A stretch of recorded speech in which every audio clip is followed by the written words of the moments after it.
ശാന്തമായൊഴുകുന്ന പെരിയാറിന്റെ തീരത്ത് നവോത്ഥാന നായകനായ ശ്രീനാരായണ ഗുരു സ്ഥാപിച്ച വിപ്ലവ സ്ഥാപനമാണ് ആലുവയിലെ അദ്വൈതാശ്രമം.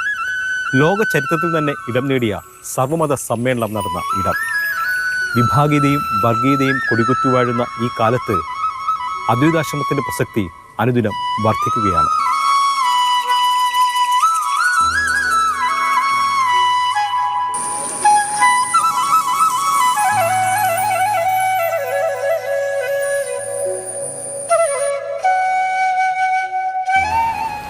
ആയിരത്തി 1912 ശ്രീനാരായണ ഗുരു ആലുവയിൽ എത്തിച്ചേർന്ന് ആശ്രമം സ്ഥാപിക്കുന്നതിനായി ഇവിടെ ഈ സ്ഥലം വാങ്ങുന്നത്.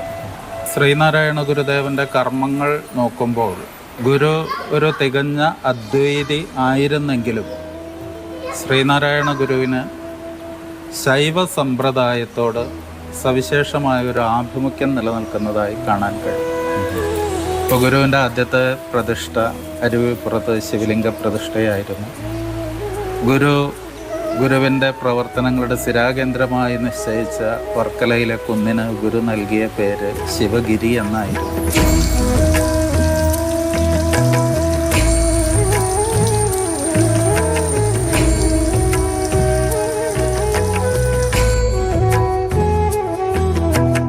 ജാതിഭേദമില്ലാതെ നിലനിൽക്കുന്ന ശൈവ ദർശനത്തോടും ശൈവ മതത്തോടും സവിശേഷമായ ഒരു ആഭിമുഖ്യം ഗുരു പ്രകടിപ്പിച്ചതായി കാണാനായിട്ട് നമുക്ക് മനസ്സിലാക്കാനായിട്ട്.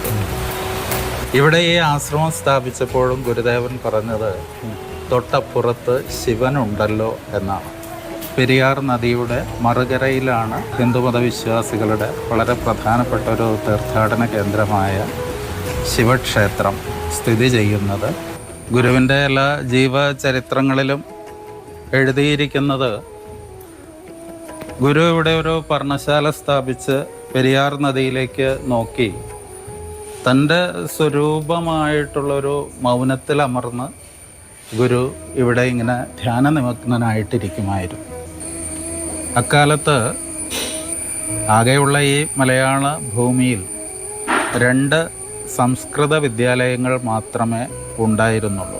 ഒന്ന് തിരുവിതാംകൂർ രാജാവിൻ്റെ കീഴിൽ തിരുവനന്തപുരത്തും മറ്റൊന്ന് കൊച്ചി രാജാവിൻ്റെ കീഴിൽ തൃപ്പൂണിത്തുറയിലും. ഈ 2 വിദ്യാലയങ്ങളിലും പ്രവേശനം നൽകിയിരുന്നത് ഹിന്ദു മതത്തിലെ സവർണ വിഭാഗത്തിൽപ്പെട്ട കുട്ടികൾക്ക് മാത്രമായിരുന്നു. അറിവിൻ്റെ വെളിച്ചം എല്ലാവരിലേക്കും എത്തിച്ചേരുവാനായിട്ടാണ് ഗുരു ആഗ്രഹിച്ചിരുന്നത്. അതിനനുസരിച്ചാണ് ഗുരു പ്രവർത്തിച്ചിരുന്നത്. അതുകൊണ്ട് തന്നെ ഗുരു ഇവിടെ സ്ഥാപിച്ച സംസ്കൃത വിദ്യാലയത്തിൽ എല്ലാവിധ ഭേദചിന്തകൾക്കും അതീതമായി എല്ലാ കുട്ടികളെയും ഇവിടെ സംസ്കൃത വിദ്യാലയത്തിൽ ചേർക്കുകയും അവരെ പഠിപ്പിക്കുകയും ചെയ്തു. അവരിൽ മിക്കവാറും പേരൊക്കെ സമൂഹത്തിൽ വളരെ ഉയർന്ന നിലയിലേക്ക് എത്തിച്ചേരുകയുണ്ടായി. മഹാനായ അയ്യൻകാളിയുടെ മകളുടെ ഭർത്താവായ ടി കേശവൻ ശാസ്ത്രി, നടനായിട്ടുള്ള PJ ആൻ്റണി, അതുപോലെ ഫെഡറൽ ബാങ്കിൻ്റെ ചെയർമാനായിട്ടുള്ള അതിൻ്റെ സ്ഥാപകനായിട്ടുള്ള ഹോർമിസ് തരകൻ സംസ്കൃത വിദ്യാലയത്തിലെ പഠിതാക്കളായിരുന്നു. ഇവിടെ വെച്ചായിരുന്നു 1924 മാർച്ച് മാസം 3-4 തീയതികളിലായിട്ട് ഗുരു സർവമത സമ്മേളനം വിളിച്ചു ചേർത്തത്. ആ സമ്മേളനം എങ്ങനെ നടത്തണം എന്നുള്ളതിനെ സംബന്ധിച്ച് ഗുരു ആദ്യം തന്നെ ഒരു നിർദ്ദേശം, ഒരു സന്ദേശ രൂപത്തിൽ നൽകിയിരുന്നു. വാദിക്കാനും ജയിക്കാനുമല്ല, അറിയാനും അറിയിക്കാനുമാണ് എന്ന സന്ദേശം. ഇത് ലോകത്തിൽ തന്നെ 2ാമതായി നടന്ന സർവമത സമ്മേളനമാണ്. മറ്റൊരു വിധത്തിൽ പറഞ്ഞാൽ ഒരു ആത്മീയ ഗുരു ലോകത്ത് ആദ്യമായിട്ട് വിളിച്ചു ചേർത്ത സമ്മേളനം ഇവിടെ നടന്ന സമ്മേളനമാണ്.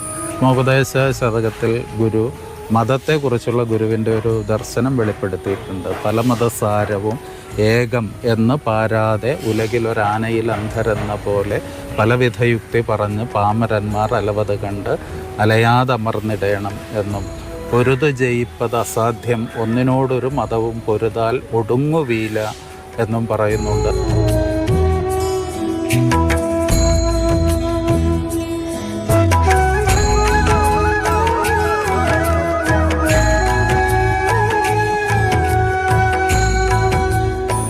എന്താണ് ഈ ആശ്രമം എന്ന് ലോകത്തിന് നൽകുന്ന വലിയൊരു പാഠം എന്ന് വെച്ചാൽ ഈ സർവമത സമ്മേളനത്തിലൂടെ ശ്രീനാരായണ ഗുരുദേവൻ ഉയർത്തിപ്പിടിച്ച മതസൗഹാർദ്ദത്തിൻ്റേതും മതസമന്വയത്തിൻ്റേതുമായ ഒരു മഹത്തായ ദർശനമാണ്. അത് ഇന്ന് ലോകം ഏറ്റവും കൂടുതൽ ആവശ്യപ്പെട്ടുകൊണ്ടിരിക്കുന്ന ഒരു കാലമാണ് ഇത് എന്നുള്ളതാണ്.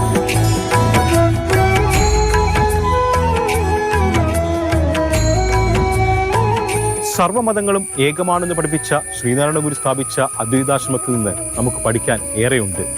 ജാതി മത വർഗ വർണ്ണ വ്യത്യാസമില്ലാതെ എല്ലാവർക്കുമായി അദ്വൈതാശ്രമത്തിന്റെ കവാടങ്ങൾ തുറന്നു കിടക്കുകയാണ്. സുജോയ് എഡ്വേർഡിനൊപ്പം എസ്. അരുൺ ശങ്കർ, മാതൃഭൂമി ന്യൂസ്, കൊച്ചി.